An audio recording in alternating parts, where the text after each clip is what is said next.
Rich Dad, Poor Dad is probably one of the most fundamental books that you can read when it comes to personal finance. It completely blows people's minds, and I know that it did the exact same thing when I read it for the first time a few years ago. So for all of you out there who don't really like to read, myself included, I'm not a big reader, today I'm going to give you kind of the Cliff Notes version on what it talks about, and also some of the biggest lessons that it taught me. Even though it's been years since I've read this book, it kind of makes me laugh as I look back and see all these lessons that it taught me, and I kind of just chuckle because it seems so basic now. It seems like such common sense, but back then it literally changed my life. Whether you know these already or you've never heard of them before, they're always good things to know. They're good refreshers. So today we're going over the 4 lessons from Robert Kiyosaki's book, Rich Dad, Poor Dad, that literally changed my life. Okay, so the very first lesson that I think this book taught me was the act of trading time for money. So let's say I go to work, I make 20 bucks an hour, I work for 1 hour, then I get paid, I take that $20 down to the gas station, fill up my car. What did I just do? I didn't accomplish anything, I didn't progress, nothing really happened. I literally just exchanged my time into money, and then I converted money back into time because now I don't have any money and I have to go back to work to earn more. The only thing that you're doing is exchanging currency. You're turning time into money and then money back into time, back and forth, back and forth. If you never break this cycle, you're never going to be wealthy. You're never going to get anywhere. So have you ever heard the analogy of the 2 brothers with the watermelons? I'll give you kind of the quick version of the story. Essentially, there were 2 brothers and they wanted to go into business with each other. So they got a big truck, they went down to a farmer's field and they bought watermelons from him. They paid $1 each, and then they took their truck full of watermelons down to the farmer's market. They then sold these watermelons to people for $1 each. Now, they sold all of their watermelons, and at the end of the day, they looked down at the pile of cash that they didn't have, and they're like, wait, hold on, what happened? And so the one brother looked at the other brother and said, do you think we need a bigger truck? And that's exactly how I feel when I go and work for somebody else. It's this mentality that in order to get ahead, you have to work more hours. It's this mentality that we have to have a bigger truck if we want to make more money. And at the end of the day, we're really just spinning our wheels and we're not going anywhere. So this lesson alone taught me that I really need to invest my money. I think of my money now, every single dollar that I have, like a little soldier. It's this little employee that goes out and works for me so that I don't have to.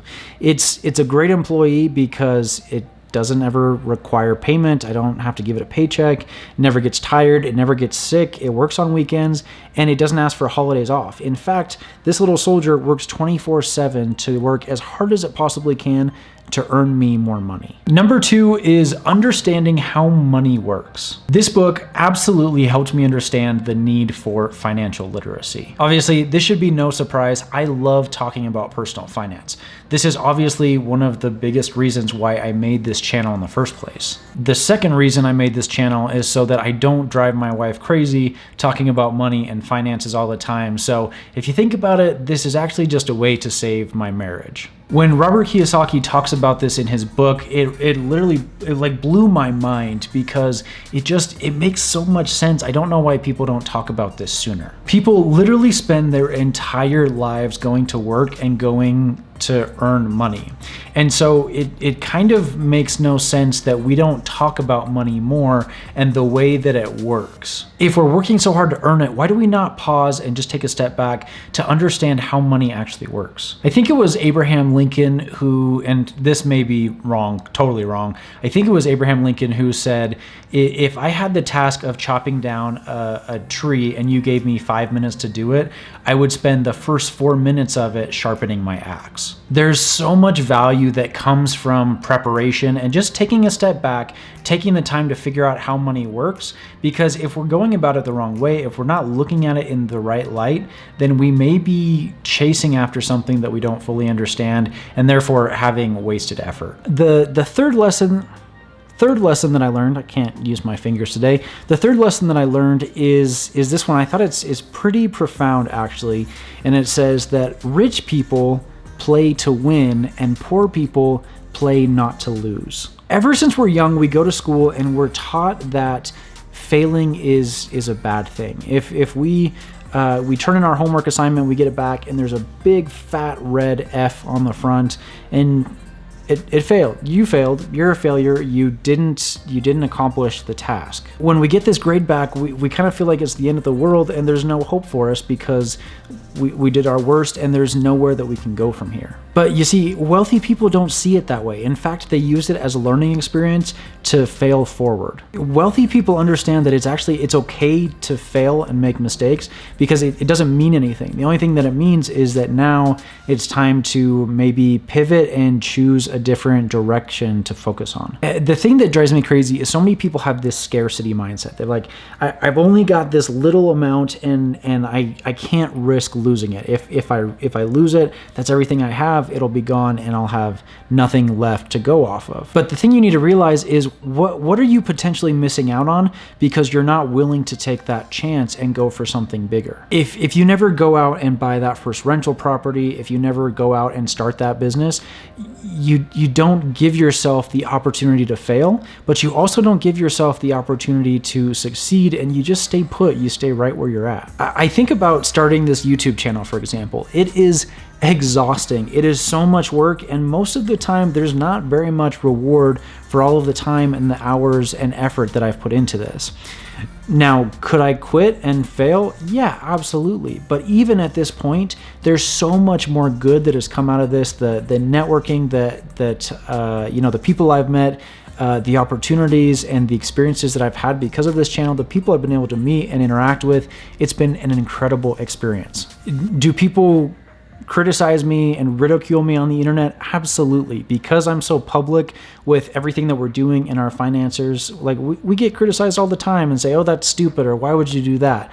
But the thing is that because I'm putting myself out there and potentially allowing myself to fail, I'm open to all of these opportunities that will eventually come the longer that I do this. I'm not saying that I failed. I definitely haven't, but I'm open to the possibility to fail, knowing that the potential benefits is going to far outweigh the potential failures. Number 4, and probably the biggest takeaway that most people get from this book, is the concept of assets versus liabilities. Plain and simple, in layman's terms, an asset is something that puts money into your pocket. A liability is something that pulls money out of your pocket. So many people, for example, they just assume that their house is an asset.